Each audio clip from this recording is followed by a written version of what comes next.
changing. We're flying high, creating a complaint-free world. No more, no more complaining. People, their lives are changing. We're flying high, creating a complaint-free world. No more. His name is Frank Furness, and he's an international keynote speaker and specialist on sales and social media. He's presented in 69 countries and has also, and this is what I want to find out about, is his speakers boot camp on 5 continents in 40 cities. So, Frank, welcome. Thank you for being here with us. Hey, Will, it's great to be with you and meet your audience. You know, I think you are the first guest that I've had from the UK. So you are representing your country. I don't want to make you nervous.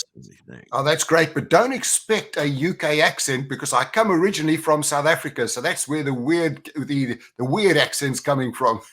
Tell me where in South Africa. I was from Johannesburg originally, but now I'm a global cowboy because I have homes in Orlando, Spain, and the UK, and I just spread my time between the 3.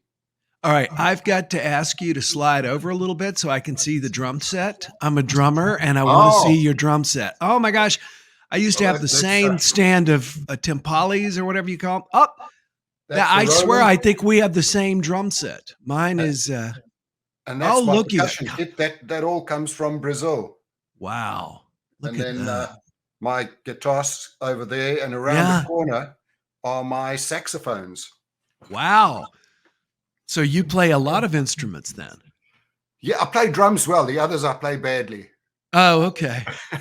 Well, I only play drums and I do them badly. So, okay, that's good to know. Well, now I want to get right. Oh, first of all, I just thought it's ironic. Here you are from South Africa, and my girlfriend is leading a 2-week tour to South Africa on June 6th. So, that's going to be awesome. Yeah, she was going through her itinerary and telling me where all they were going, and it looks like it's going to be a lot of fun. So one of the things that you recommended, and I do want to get into Speakers Bootcamp and everything like that, but especially over the last few years, sales and marketing has changed. From your perspective, how has it changed, and how do we adapt to that change? I think the biggest things is what technology has brought to us. And for me, the 2 biggest changes are we used to have sales, we used to have marketing. They now merged into one. Salespeople actually have to learn marketing skills, personal marketing skills, especially in areas like video production and LinkedIn. For me, LinkedIn is the best thing that has ever happened. I have 32,000 followers. By the way, please follow me on LinkedIn, Frank Furness. And I have a whole strategy on there. I post 4 times a week. I tell stories. I even have an online course on LinkedIn and YouTube marketing. Well, so I've created these because I've bought every course out there. I've bought every book, and I've realized how important it is. So I've become almost a specialist on LinkedIn. But LinkedIn is just part of the whole sales process. I believe that that's the way that you're going to get your prospects. That's the new cold calling, really. But then you have to get back to all of the traditional stuff. When you meet somebody, how do you develop rapport? What are your questioning techniques like? I've just got a company last week that contacted me to say, listen, our salespeople aren't as sharp as they used to be. Can you come in and work with them? I've got another company where their salespeople are earning like $500,000. So they're like the gods of the industry, but they've asked me to go in and help them as well because they're great on face-to-face. But now when they have to sell online, that's a whole new thing we got to do as well. You do it every day, Will. So you and I, we're used to this. But for a lot of salespeople that have been used to face-to-face, it's a whole new skill to learn. So we've got to learn all of these new technology skills, how to use LinkedIn, how to use YouTube. YouTube marketing is fantastic. I've got 1,000 videos on YouTube, and they work absolutely brilliantly for me. But then I also have a podcast. And I think what you've got to look at as a salesperson now is how do you personally brand yourself? How do you differentiate yourself? And how do you stand out? And there's a whole lot of new skills that we've got to be learning that 20 years ago just didn't exist. I never thought of it in the exact way that you just explained it. And that is a merging of the various fields because you're right. Salespeople now today need to be marketers, etc. I used to sell for decades. I sold radio advertising, Mm. and people would say to me, "What is the difference between marketing, advertising, and sales?" So, since you're the expert, could you explain the difference in those? Well, advertising is outbound. So that's if you're going to TV, to radio, where you've already got a audience and you're broadcasting to them. Marketing is to people that don't really know about you, but you're getting the message out via social media, via LinkedIn, via YouTube, via have you got your own blog, via your podcast. So all of these things you now can go out to an audience. And the other thing that works really well now is, well, you can find your targeted audience. In the old days, it was so difficult. I remember when I started selling, I was cold calling. People would swear they'd put out on the phone. Now I can say, who's my target audience?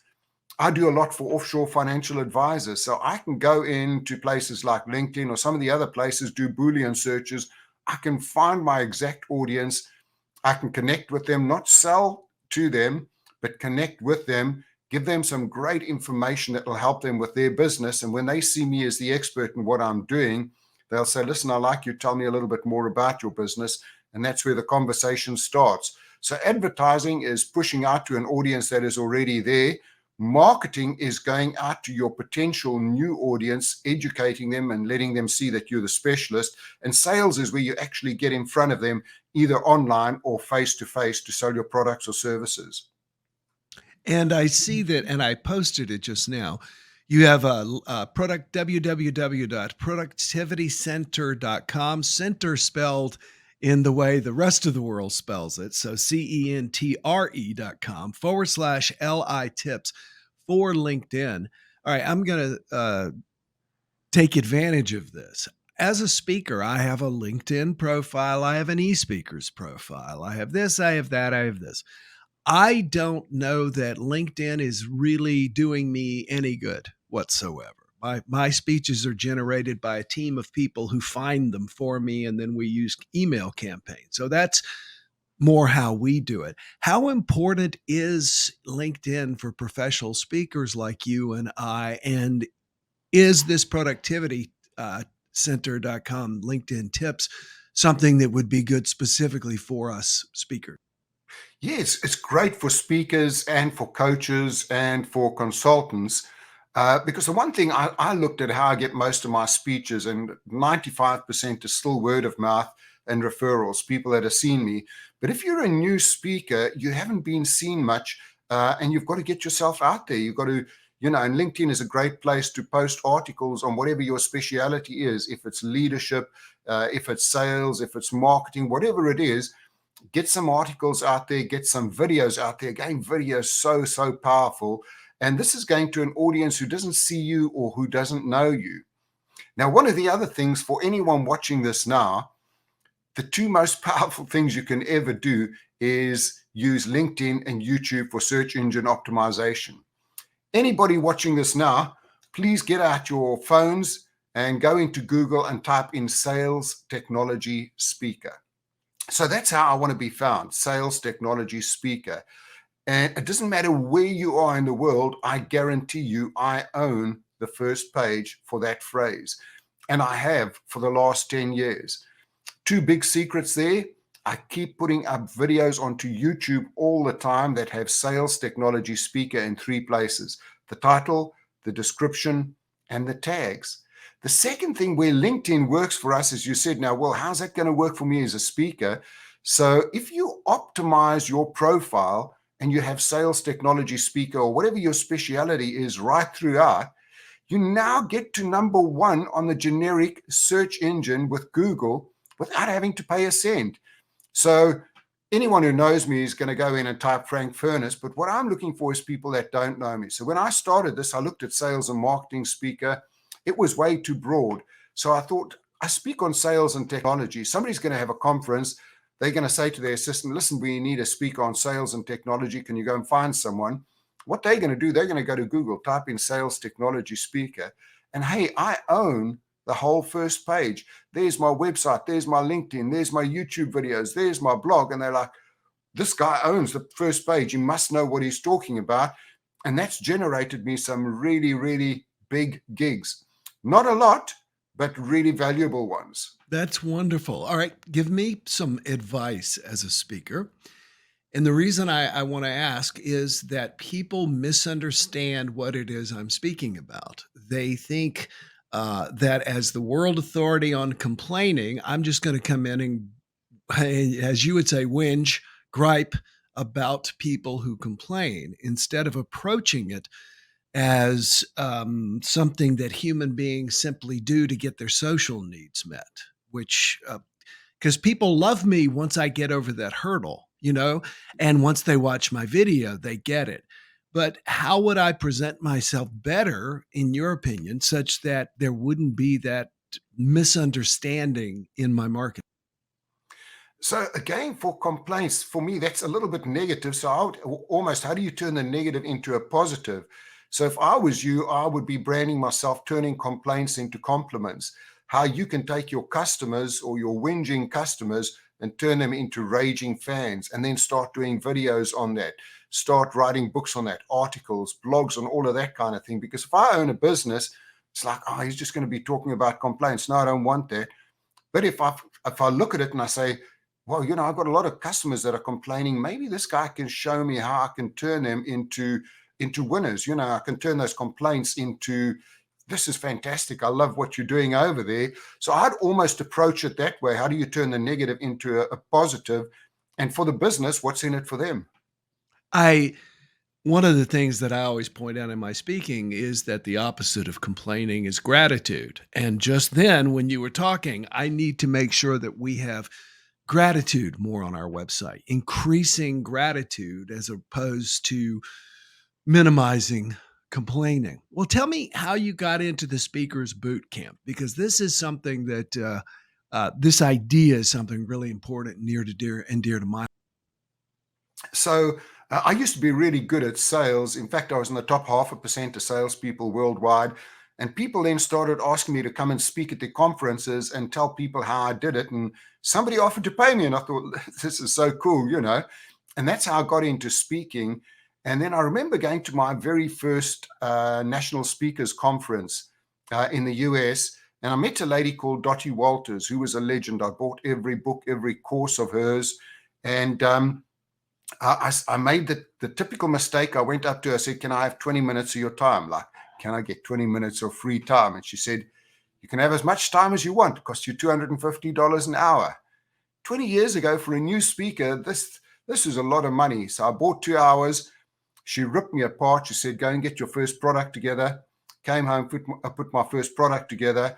And from that, I generated almost $100,000 in sales. And I just realized, there's so much that I've learned about speaking. Let me start sharing all of this. And I put together my first Speakers Bootcamp. I had 20 people on that. That was in the UK. And from then, it just grew and grew. And I've done it all over the world now: Australia, South Africa, England, America. Normally I have about 20 people. We take them away for a weekend. And even right now, I'm putting together what is going to be the best course, online course for speakers on how to speak, the platform, how to market yourself, all of the things that I've learned along the line. But in that as well, I've got about 20 of the world's top experts that are going to be guests on my online course. So I'm going to be having 3 things I'm going to be doing now. Well, the first one is going to be my online course that I'm busy with. I've spent months recording all of that. The second thing is going to be my live boot camps that people can come to. And the third one, which I've just started, is my intense weekend, where a speaker comes and spends a weekend with me, either in Orlando or my beach home in the UK. They arrive Friday night. We go out for supper. Saturday and Sunday morning, we hit the gym, because you've got to get yourself mentally ready. We have a great day. I teach them about single malts in the evenings and things that are way off what we normally do as speakers. But they leave here and they're absolutely transformed. And I've had a few speakers that have gone from, they've already been good, but they've gone from year to year, because you're getting that personal attention. I would honestly like to know about that myself. I would like to find out more. So would it be at your website, productivitycenter.com, or?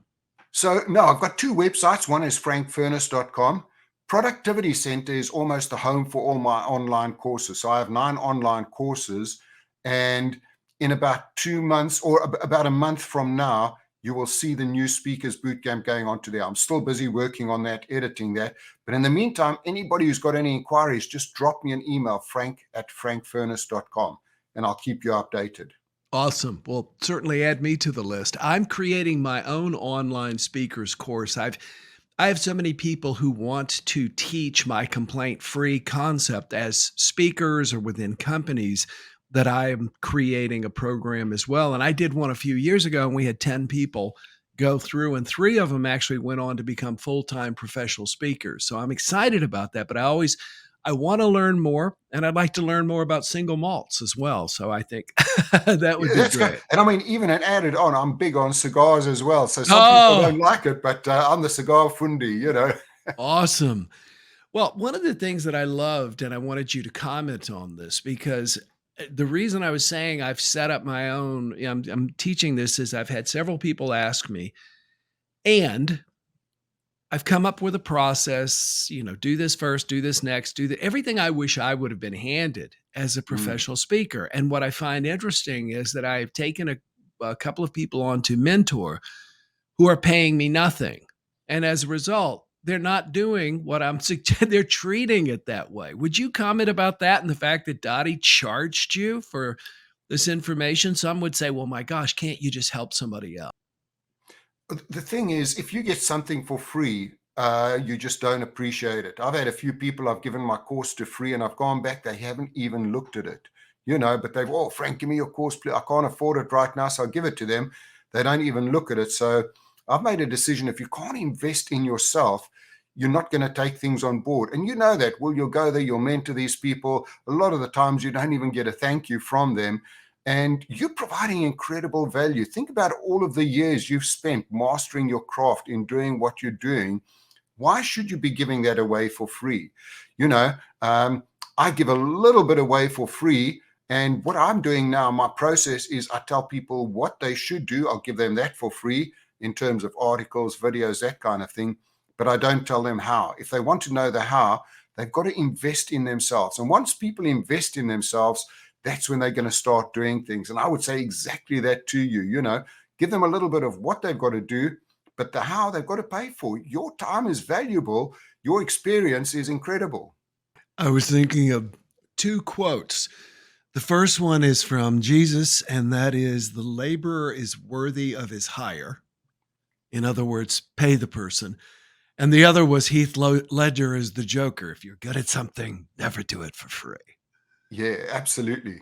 Well, now, do you specifically run the Speakers Boot Camp for professionals like you and I, or is it burgeoning professionals, or is it also people who want to just overcome that fear of speaking?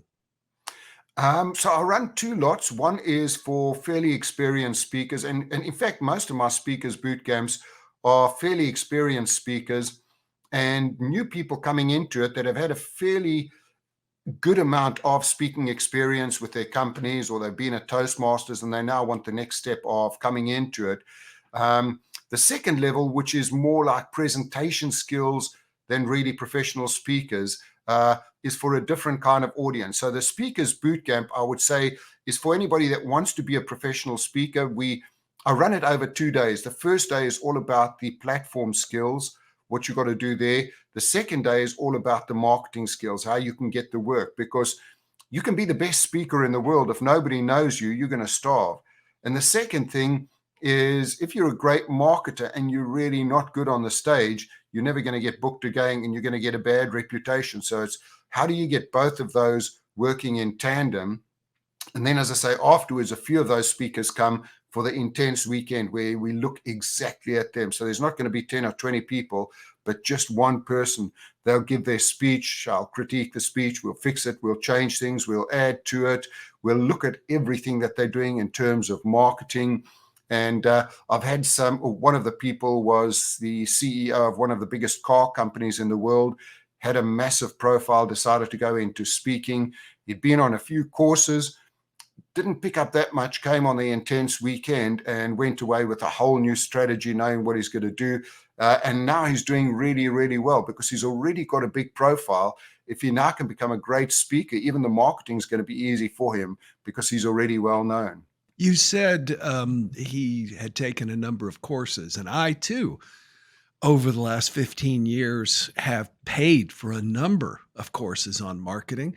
Some have paid for themselves, some have cost me money, and some have sent me down entirely wrong paths.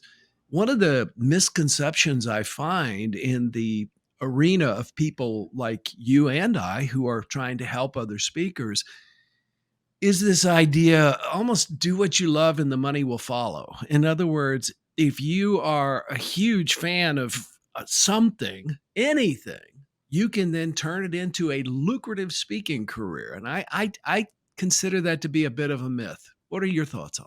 Oh, I'm absolutely with you. I'd look at it from the other side, and I'll say, where is an audience out that is looking for what I can provide, what I can do for them? Because I get a lot of speakers, I'm passionate about this kind of thing and that kind of thing, and I'll say, well, is any CEO going to pay for that for their conference? No.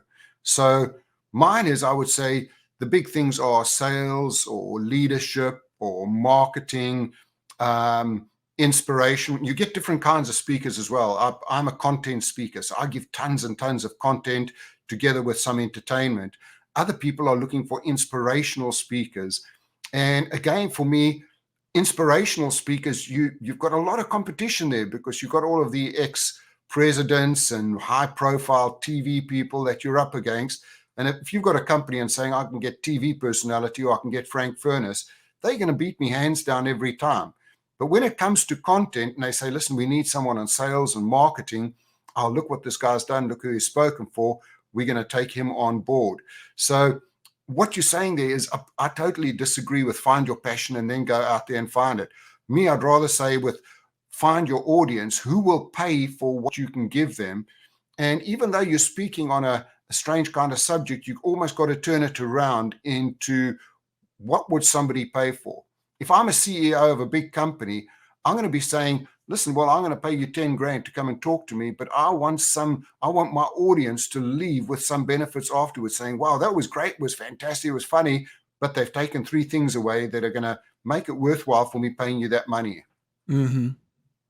One of the things, as I mentioned, I've struggled a bit, even with, the popularity of my book and everything else, is people misunderstanding it. And a speaking coach said to me something along the lines of, yes, just like you said, it's usually the assistant that goes out and finds us, but then it's someone else, he or she further up, who makes the decision. And really, that person spends their days with only 2 things on their mind. What can make me money? What can save me money? Because they've got shareholders, they've got other people to respond to. And so for me personally, I had to do a lot. There's actually been a lot of research showing that, like, for example, the average US employee wastes 4.5 hours every week sitting around complaining to other coworkers and then putting a tangible dollar figure on that. If you're passionate about beekeeping or something like that, it's difficult. Nobody is going to Google beekeeping keynote speaker unless you're a beekeepers association. Yeah, and you're not going to get any work. That's the bottom line over there. If you want to be a professional speaker, it's not about you. It's about the client. It's what they want. It's what you're going to give them and what you can add to them. So many speakers are all about, oh, it's me, me, me. I'm fantastic. I'm the best beekeeper in the world. I know everything. So what? The person who's going to be booking you is saying, can you come to my audience and can you give them what I want you to give them? And is there going to be an outcome? Is there going to be a change? Every one of them is all about what's in it for me, what's in it for our company. That's what people pay for. You want to do beekeeping, you can go and do hundreds of free talks. Even then, people aren't going to book you for that. So whatever your passion is, you've got to see how you can turn that into something tangible that is going to help businesses. Because basically, as professional speakers, we're going out to businesses. Those are the people that we're speaking to, and we have to realize how we can make a difference to them. As opposed to being a friend of mine, he and I were both into Earl Nightingale and Roger Dawson and Dennis Waitley, all the, greats, Les Brown. And then I got into that field and he's like, oh, you're going to be a heat merchant. And I was like, a heat merchant. He's like, yeah, you come in, get everybody all hot, and then as soon as you leave, they start to cool.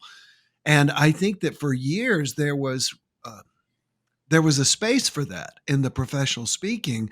But as you said earlier, nowadays, I think there needs to be a balance of inspiration and practicality. Would you agree? Oh, 100%. I mean, you've got to have content. I always finish off by saying, what I want you to do is write down 3 things you're going to take away and you're going to apply to either your personal life, if I'm speaking about goal setting, or your business life. But what is it that you're going to be taking away from spending your time speaking to me today? It's got to be, for me, it's got to be a combination of great content, inspiration, motivation, excitement, and fun. I mean, I have people saying to me, you're the funniest speaker I've ever heard. And I'm not a funny speaker, but I just have fun up there. And I've practiced so many stories so many times that I know what works and what doesn't work and where I can put it in for which audiences. Because having spoken in 69 countries, there's some of the Arab countries that I go to where I've got to be so careful what I even put into my slides, the stories I tell. But other countries, they love all of that kind of stuff. So you've got to be very aware culturally when you're speaking internationally. I've noticed, I've spoken a number of times in China, Taiwan, Asia, the rest of Asia. And yeah, you can say something and here it just kills. You say it there and it just dies. So Yeah. not exactly what you're looking for.